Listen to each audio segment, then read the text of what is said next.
অভিনেত্রী শুভশ্রী গাঙ্গুলী ড্রাইভ করছেন। হ্যাঁ, এটা একটা সত্যিই অমূল্য দৃশ্য। পাশে বসে আছে শাশুড়ি মা। শাশুড়ি মাকে পাশে বসিয়েই গাড়ি চালাচ্ছে অভিনেত্রী শুভশ্রী গাঙ্গুলী। পেছনে বসে রয়েছেন অভিনেত্রী শ্বশুরমশাই।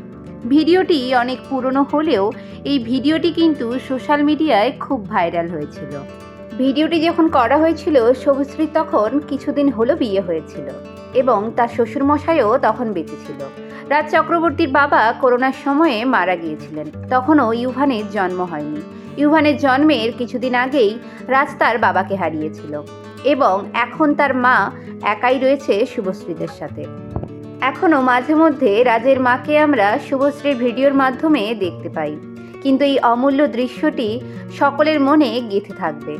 এরকম ড্রিম সবারই আছে যে পাশে শাশুড়ি মাকে বসিয়ে নিয়ে ড্রাইভ করবে কিংবা নিজের মাকে বসিয়ে নিয়ে ড্রাইভ করবে, কিন্তু শুভশ্রী গাঙ্গুলীর এই দৃশ্যটি অনেকের মনেই সেই ইচ্ছেটাকে আরও বেশি করে বাড়িয়ে তুলেছে। অভিনেত্রী যে কোনো সুপারস্টার সেটা কিন্তু দেখলে বোঝাই যাবে না। তার এই নম্র ব্যবহার এবং প্রত্যেকের জন্য ভালোবাসাই তাকে আজকে এত বড় জায়গায় নিয়ে গিয়েছে। এখন সে সবার মনের কোণে লেডি সুপারস্টার, 2 সন্তানের মা এবং সংসার সামলেও নিজের অভিনয় জগতে এত উন্নতি করেছে, যেখানে বলাই বাহুল্য যে উন্নতির একেবারে চরম শিখায় পৌঁছে গিয়েছে শুভশ্রী গাঙ্গুলী। কিন্তু সময় যেমনই হোক না কেন, তার সেই স্নেহময় রূপ তা কিন্তু সোশ্যাল মিডিয়ায় প্রত্যেকবারই এসেছে। খুব একটা রাগতে দেখা যায় না অভিনেত্রীকে।